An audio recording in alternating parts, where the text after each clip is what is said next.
ସକାଳୁ ଉଠୁ ଉଠୁ ପେଟ ପୂରା ଆଉ ସୁଆଦିଆ ଜଳଖିଆ ଆମ ସମସ୍ତଙ୍କୁ ଦରକାର। ଆଉ ଆମେ ମାଆଙ୍କ ପାଖରେ ସବୁବେଳେ ବରାଦ କରିଦେଇଥାଉ, ଆଜି ସକାଳୁ ଏଇଟା ଖାଇବା ସେଇଟା ଖାଇବା। କିନ୍ତୁ କେବେ ଥରେ ଭାବି ଦେଖିଛେ ସେ ଜଳଖିଆ ପାଇଁ ତା ପୂର୍ବ ଦିନରୁ ମା କେତେ ପରିଶ୍ରମ କରିଥାନ୍ତି। ସତରେ ଯେତେବେଳେ ଆମେ ଗୋଟେ ବରାଦ ଦେଇକି ଶୋଇଯାଉ, ସେତେବେଳେ ଆମ ମନକୁ ବୁଝିବା ପାଇଁ କେହି ଜଣେ ଚେଇଁ ଉଠେ, କେହି ଜଣେ ତା ନିଦର କିଛି ସମୟ ଆମ ଖୁସି ପାଇଁ ଦେଇଦିଏ।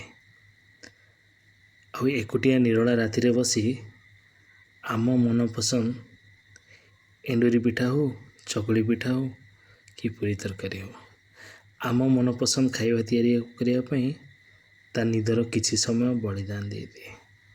ଆଉ ସେଇଠି ଆମେ ଖାଇପାରୁ ସକାଳୁ ସକାଳୁ ପାଟି ସୁଆଦିଆ, ପେଟକୁ ପୁରିଲା ଭଳି ଜଳଖିଆ। ଆଶା କରୁଛି ଆପଣ ସମସ୍ତେ ମାନେ ଏଇ ପ୍ରୋସେସଟି ଦେଖିଥିବେ। ଯଦି ଆପଣଙ୍କୁ ଭଲ ଲାଗିଥିବ ନିଶ୍ଚୟ ମୋତେ କହିବେ। ଧନ୍ୟବାଦ। ଜୟ